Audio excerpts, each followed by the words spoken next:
야생의 위로. 이 책은 매력적인 사파와 우아한 문장으로 계절을 탐구하는 아름다운 책이며, 이 책은 자연에 관한 일기이자 자연이 어떻게 마음을 치유하는가에 관한 기록의 책입니다.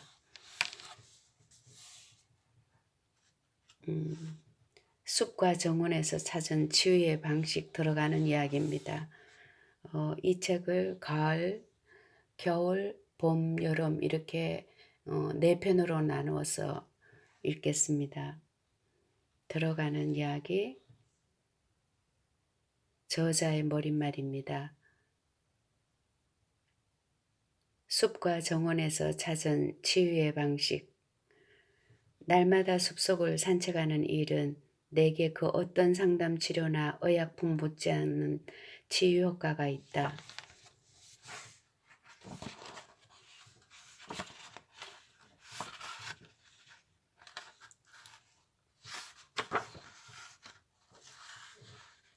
나의 정신 상태에 가장 큰 영향을 미치는 것은 자연의 거대한 요소들을 체험하는 일, 그리고 시선을 내려 나무 그루터기나 풀잎 가장자리에 존재하는 미묘하고 작디 작은 세계를 탐구하는 일의 조합이다. 길을 걸을 때면 내 마음은 지극히 민감한 집중 상태로 접어든다. 나는 이 상태를 일종의 자연적 요가처럼 활용하며 계절에 따라 소소하고 흔한 식물과 꽃, 자연물을 수집하며 사진으로 찍고 보관한다. 숲속이나 들판을 산책하는 것은 삶이 대체로 괜찮게 느껴질 때도 할 수 있는 일이며, 일상적 우울감과 언젠가 닥쳐올까 까칠한 나날을 헤쳐나가는 데 도움이 된다. 인생이 한없이 힘들게 느껴지고 찐득거리는 고통의 덩어리에 두들겨 맞아 슬퍼지는 날이면 초목이 무성한 장소와 그 안에 새 한 마리가 기분을 바꿔주고 마음을 치유해 줄 수 있다. 당신이 무기력해져 소파나 침대를 벗어나지 못하고 슬픔의 진창에 빠진 기분일 때 이 책으로 내가 관찰한 것들을 읽으며 사진과 그림을 보고 나아가 직접 고동이나 쪽제비를 찾아 나섬으로써 위안을 찾게 되는 것이 나의 바람이다. 걷자.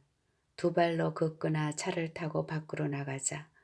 하다못해 뒷마당이라도 초목과 그 안에 깃들어 사는 생명체를 찾아 나서자. 기분을 바꾸는데 분명히 도움이 될 것이다. 이 책은 1년 동안 우리 집 주변을 거닐며 관찰한 자연물에 관한 것이다. 햇살과 새들의 지저김이 나를 부르고 모든 것이 좋아 보이는 날이 있는가 하면 산책하러 나가는 것조차 너무나 힘겨운 과제처럼 느끼던 날도 있었다.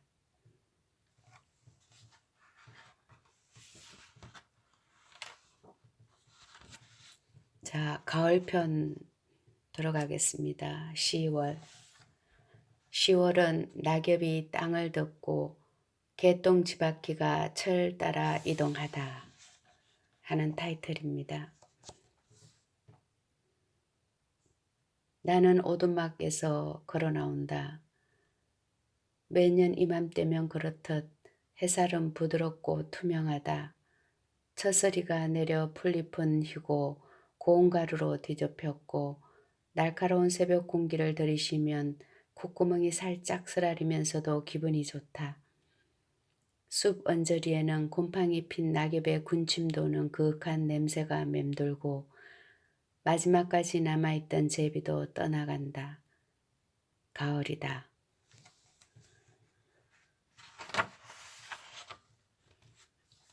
올해 10월은 흡사 5, 6월이라고 해도 될 것 같은 날씨로 시작된다. 반소매 옷을 입어도 될 만큼 따스해서 햇살을 듬뿍 받으며 기분 좋게 산책할 수 있다. 이처럼 계절에 맞지 않게 화창한 기간은 내 마음을 들뜨게 한다. 햇살이 내 뇌를 건드려서 감정을 변화시키는 신경전달 물질을 조절하고 나는 유쾌한 기분에 빠진다.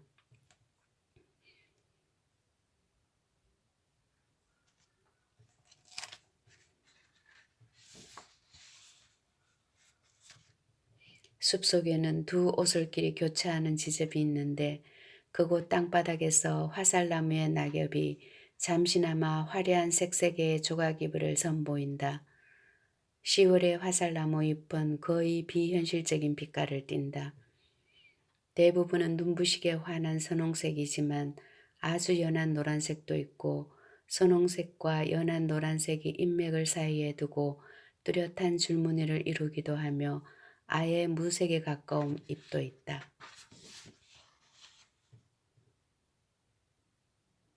나는 화사한 낙엽 카펫 옆을 서성이며 마법 같은 항우울 효과가 나타나길 기다린다. 햇살이 따스하다. 눈부신 빛깔들 속에서 보낸 몇 분의 기분을 돋궈주며 정말로 입안에 상큼한 맛이 느껴질 것만 같다.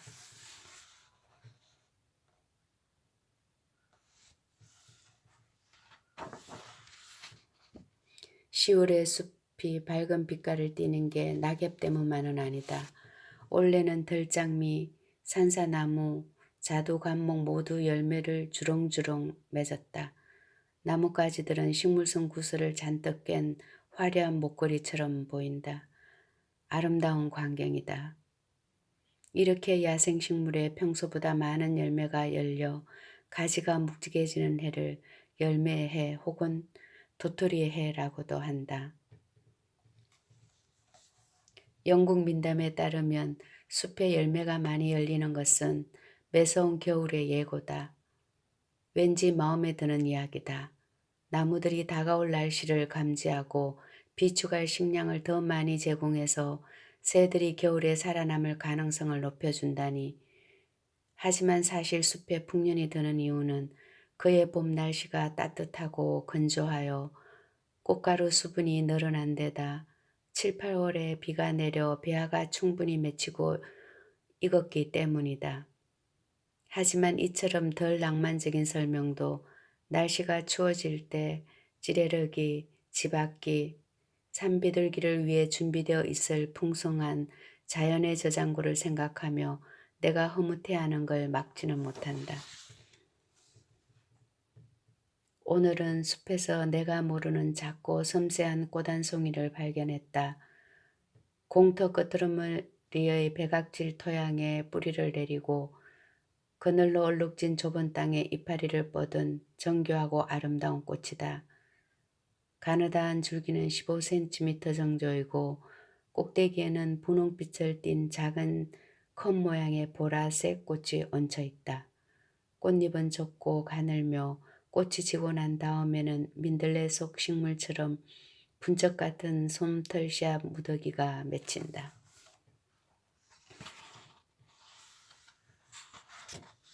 10월 말에 이르자 지치고 기분이 가라앉는다.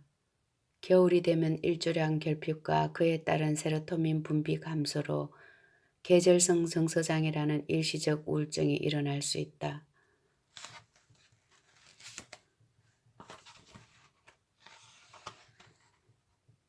친구 헬렌과 나는 이 작고 구센 식물들이 이루는 숲에 경탄한다. 자갈밭에 정박해 있는 빛바랜 목재 낚싯배의 사진을 찍고 프로스펙트 코티지의 정원에 머물며 장미 열매와 노란불 양귀비, 자갈로 이어진 작은 스톤헨지를 구경한다. 선술집 바깥에서 바다를 바라보며 피시앤칩스를 먹고 몇 시간이나 대화를 나눈다. 이 거대하고 오래된 자갈 무더기에서 본 것과 헬렌과 함께한 시간이 나에게 용기를 준다. 짧은 여행으로 가라앉았던 기분이 풀어지고 계절성 정서장애도 한 발 물러난다. 하지만 동지까지는 아직 2달이 남았다. 태양은 서서히 북반구로부터 멀어지며 내 의욕과 에너지를 거두어 가리라.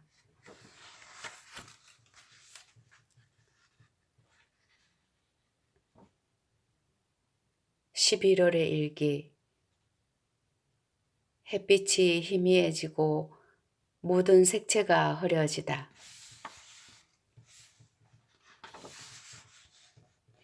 11월에는 밖으로 나서는 매분의 산책이 중요하다.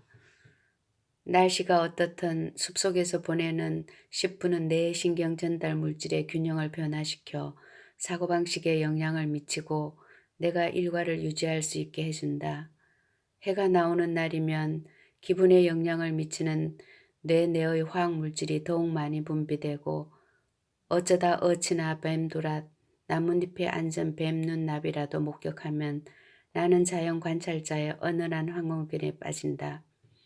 저 그날의 산책은 유난히 치유 효과가 뛰어날 것이고 나는 다가올 겨울에 맞설 각오를 다지며 의기양양하게 귀가하리라. 나는 색채를 탐닉한다. 겨울이 다가올수록 가능한 한 자주 숲과 산 울타리에서 밝은 색을 접하고 싶어진다. 하늘이 찌뿌둥하게 흐린 날에도 숲속 어딘가에 아직 남아있을 색채를 찾아 집을 나선다. 지난달에는 화살나무 낙엽이 내 기운을 북돋워 주었는데 이번 달에는 화살나무 열매가 무르익어 생생하다 못해 환상적인 분홍색과 주황색을 과시하고 있다. 유럽 단풍나무 잎은 사촌 뿌린 플라타나스의 축소판처럼 금빛으로 변했고 너도 밤나무는 눈부신 구릿빛을 띄었으며 남색 가시자두 열매에는 서리꽃이 곱게 내려앉았다. 나는 이 모든 것을 지난달에 그랬듯 탐욕스럽게 만끽한다. 앞으로 점점 더 보기 어려워질 이 광경을 조금이라도 붙잡아 소유하고픈 욕망이 한층 강렬해진다. 색채가 남아있는 동안 굶주린 나의 두 눈과 주머니를 가득 채워놓고 싶다. 나는 그 모든 것을 식물학 잡동사니처럼 조금씩 채집하고 사진으로 찍기 위해 집으로 가져온다. 나는 숲속 공터를 에워싼 오솔길을 걷는다. 지난달에 그토록 화려했던 벚나무 잎은 대부분 이빨엔 낙엽이 되어 떨어졌지만 나는 가지 사이에 남은 한 조각의 노란색을 향해 나무를 헤치며 나간다. 6월에 난초가 피었던 자리에는 11월에 차림새를 갖춘 유럽 단풍나무 한 그루가 서 있다. 일본 단풍나무의 사촌이다. 이맘때쯤 가을 빛깔을 뽐내는 뉴 잉글랜드 단풍나무의 몸집 작은 친척이기도 하다. 이 단풍잎의 빛깔은 정말로 놀랍다.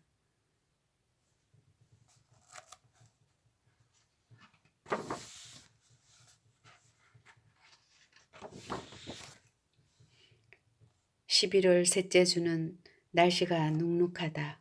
이런 날이면 우울증에 이끌려 하게 되는 일과 실제로 기운을 북돋워줄 활동의 간극으로 인해 내 안에서 줄곧 정신적 전투가 벌어진다.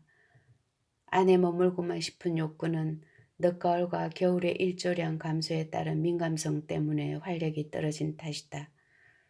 거기다 오래된 가족 문제의 근심과 압박까지 더해져 스트레스 수치가 솟구친다. 하지만 내가 이 아늑한 둥지에서 몸을 일으켜 초목 사이로 나가기만 한다면 양쪽 다 균형을 찾을 수 있으리라는 것도 확실하다. 찌푸린 하늘에도 불구하고 결국 집을 나서는 데 성공한 나는 신이 난 애니를 데리고 평소와 같은 경로로 숲속을 산책한다. 우리가 걷는 오솔길은 여기저기서 갈라지는데 내가 가장 좋아하는 곳은 길이 공터로 이어지면서 숲둘레길과 교차하는 지점이다. 봄이면 공터에서는 야생화들이 폭발하듯 피어난다. 이 오솔길이 숲을 관통하는 중앙산채로와 만나는 장소에 산사나무와 들장미에 둘러싸인 통나무 벤치 하나와 어린 호두나무 한 그루가 있다. 내가 가장 즐겨하는 장소이며 햇살이 따스하게 얼굴을 데워주는 날이면 더욱 앉아있기 좋다. 건너편 구석에는 오래된 개암나무 한 그루가, 세 번째 구석에는 장미 덩굴이 뒤덮인 벚나무가 있고 네 번째 구석에는 화살나무 군집이 있다. 지난달에 이파리를 채집했던 바로 그 나무들이다. 어물한 계절이면 내가 찾아다니는 이런저런 사소한 광경이 있다. 미세한 식물학적 지표들, 결국에는 봄이 오고 말 거라며 나를 안심시켜주는 기분 좋은 신호들이다. 지난달에 나타난 사형체와 갈기덩굴 새순처럼 이 꽃차례 배아도 그런 신호 중 하나다. 봄은 오고야 말 것이다. 밤은 짧아질 것이며 내 생각들도 다시금 밝아지고 가벼워지리라. 나는 한동안 개암나무 곁에서 머뭇거린다. 그러다 애니가 옆에 있는 어느 짐승의 배설물을 흥미롭게 끙끙거리는 걸 눈치채고 녀석이 악취를 온몸에 덮어 쓰기 전에 얼른 손짓해서 물러나게 한다. 11월 마지막 주에 이르자 끈덕진 우울함이 나의 사고와 인생관을 온통 잠식할 징조가 느껴진다. 이렇게 기분이 가라앉을 때는 평소보다 오래 산책을 하거나 바닷가에서 시간을 보내야 한다. 내 마음은 문득 지난달에 갔던 여행으로 돌아간다. 또다시 해변이 그리워진 나는 살을 에이는 추위와 호우의 예보에도 불구하고 차를 몰고 두 번째 순례에 나선다. 템스강의 자갈 아래에는 붉은 바위층이라는 호박색 모래지층이 있다. 200년 만년 전 에식스 지역은 해양생물이 넘쳐나는 차가운 해류에 잠겨 있었는데 이 생물들의 사체에 해저에 쌓이면서 해안을 따라 조개가 많은 모래 언덕이 형성되었다.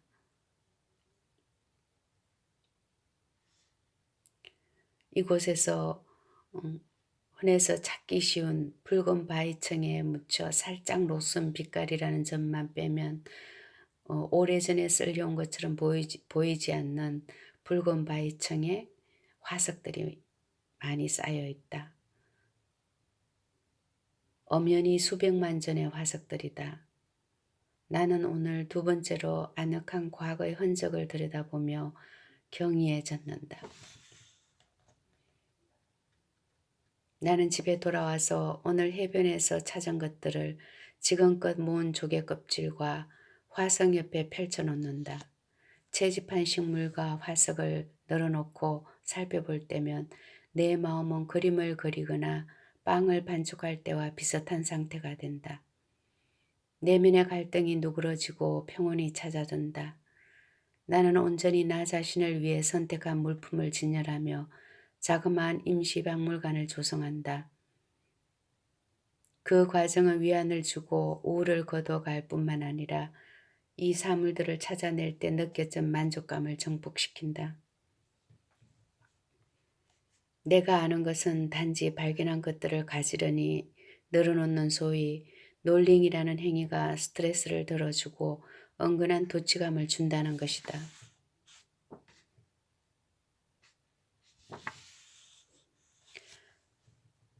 여기까지 11월의 야생의 위로였습니다. 감사합니다.